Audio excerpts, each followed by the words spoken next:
right. Well, I'm a little bit behind on a bunch of information, so I just hadn't had time to do it. But here we go.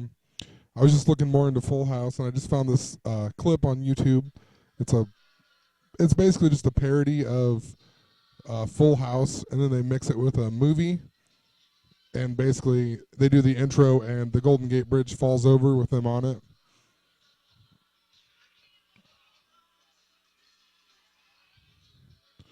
But I'm not even going to show you the whole clip. You can come watch it. The thing falls over, collapses, whatever.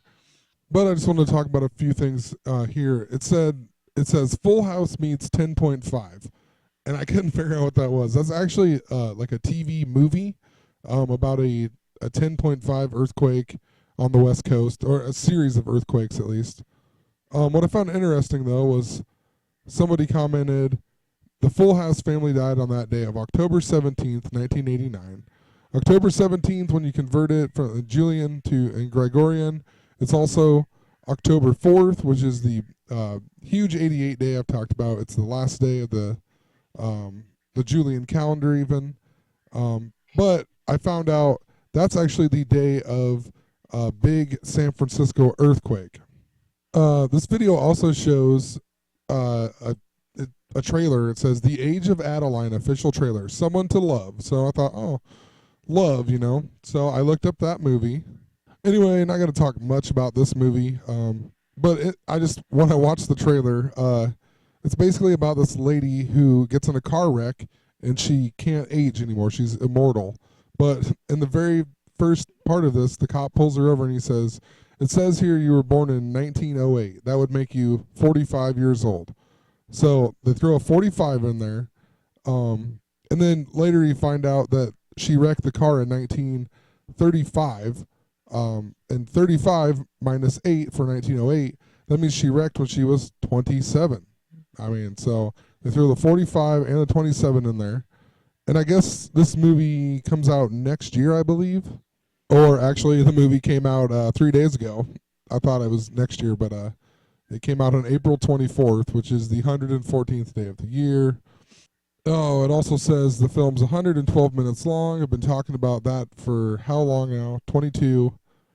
Another weird thing, it says that she remained 29 years for nearly 8 decades. So 8, but she wasn't 29, unless that trailer was really old and, maybe they switched the year or something. But it clearly says she was born in 1908 and then she wrecked the car in 1935. So she would be 27, not 29. So kind of weird.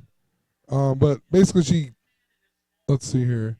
She must make a decision that will change the course of her life and expose the secret she has kept hidden for many years, that she's immortal and she can't let herself fall in love. So it's a love story, you know. Also has a decent amount of famous people in it. They have November 12th, 2010 was when Angela Lansbury was casted. November 12th, talked about that day a whole bunch. 49 days left till the end of the year. It's 11/2/22. Angela Lansbury was made a dame by the Queen last year when she was 88 years old. It has Harrison Ford in it. The main character, I think that's the main character, joined the cast. Oh no, the guy she falls in love with, February 11th, 2011. But anyway, like I said, I'm not going to talk that much about this movie. So moving on. Or actually, I lied. I wanted to show you that it shows the Golden Gate Bridge in this trailer too. It's coming up here, and then I'll be done with this. I should probably watch the movie. Maybe there's a lot in it. Who knows? But there's the Golden Gate Bridge, and that was one of the main things I wanted to point out. So the Full House skit was mixed with this movie right here called 10.5, and I'm not even going to pull up this movie. I know there's a bunch of different things in there. There was a part where the guy said it was a 4 point something earthquake, and then he corrects him and says it was actually a 4.9, a 49. The earthquake that actually brings down the Golden Gate Bridge in this movie was a 9.2.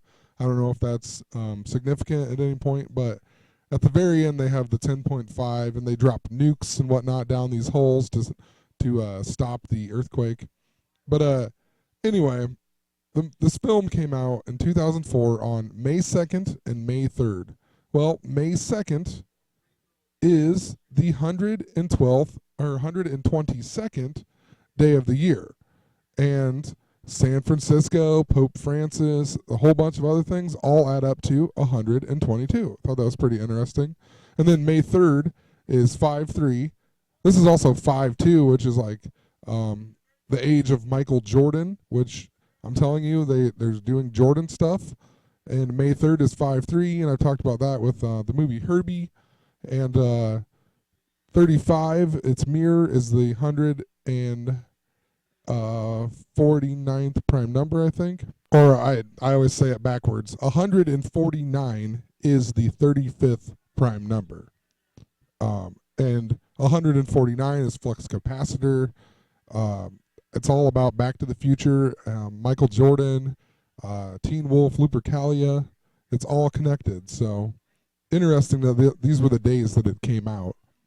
And this movie that happens like the Space Needle falls. It's the whole West Coast. It's not just San Francisco, but like the Golden Gate Bridge falls and whatnot. And then that guy, when he commented about Full House dying that day, so he was talking about the Loma Prieta earthquake in 1989.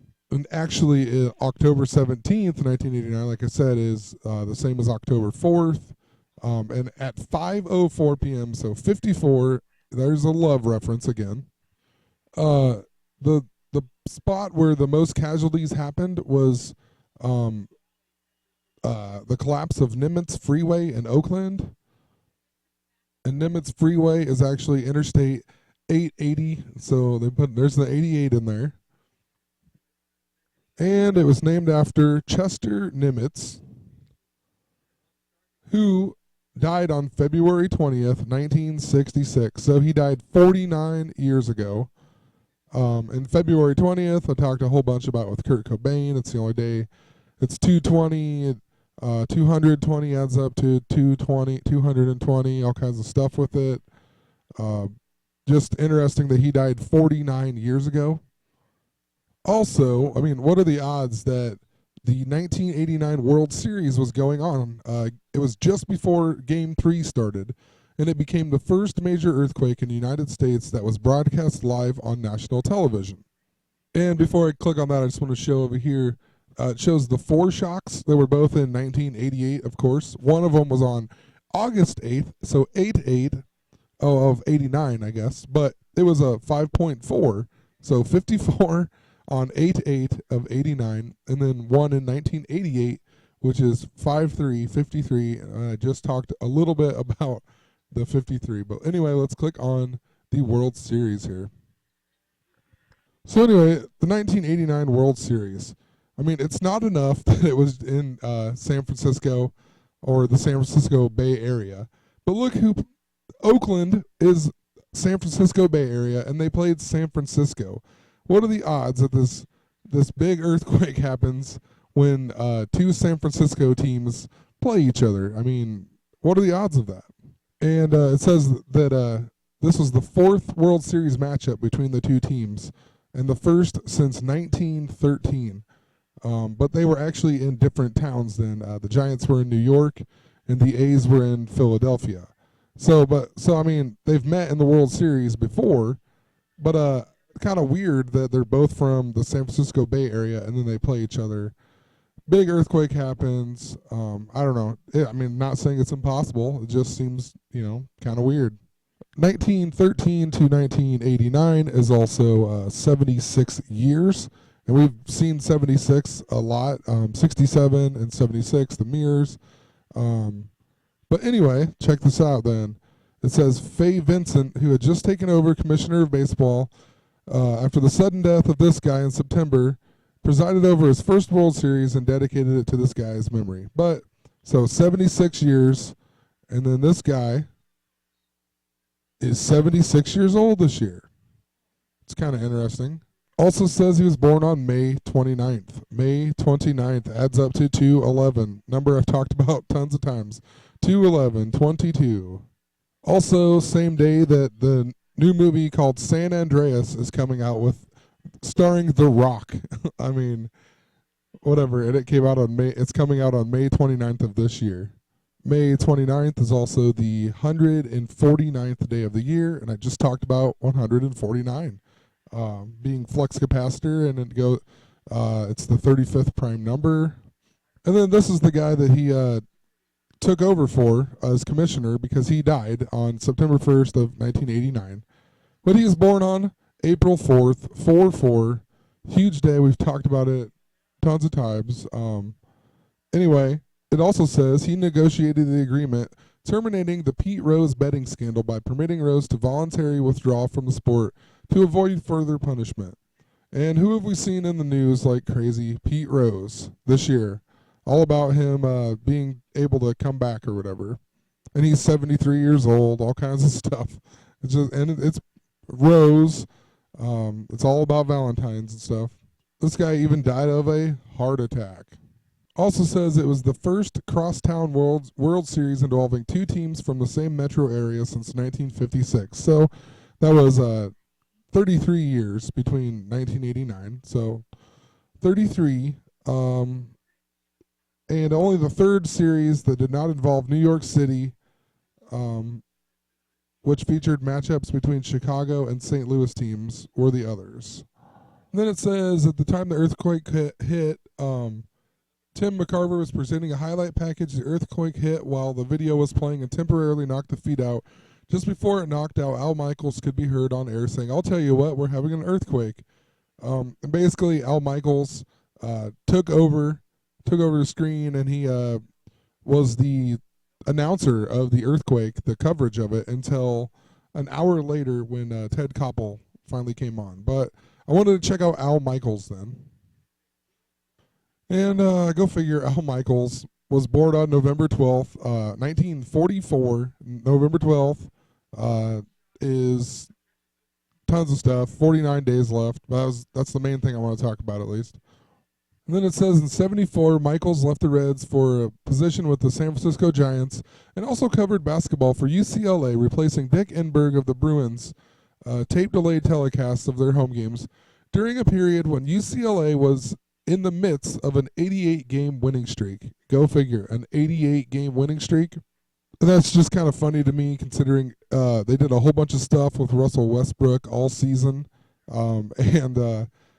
This guy is exactly, to the day, 44 years older than Russell Westbrook. And then Russell Westbrook even played at UCLA. The guy that he replaced announcing was Dick Enberg, who it says announced and hosted the Tournament of Roses parade for many years. And this was the year that they won, where they had 88 games won in a row. And it was also Bill Walton's final year at the school. And Bill Walton was born on November 5th, 1952. 52, I talked about a big year with the 88s in 1776. November 5th is the time travel day in a bunch of old movies, especially Back to the Future, but there's even some before that.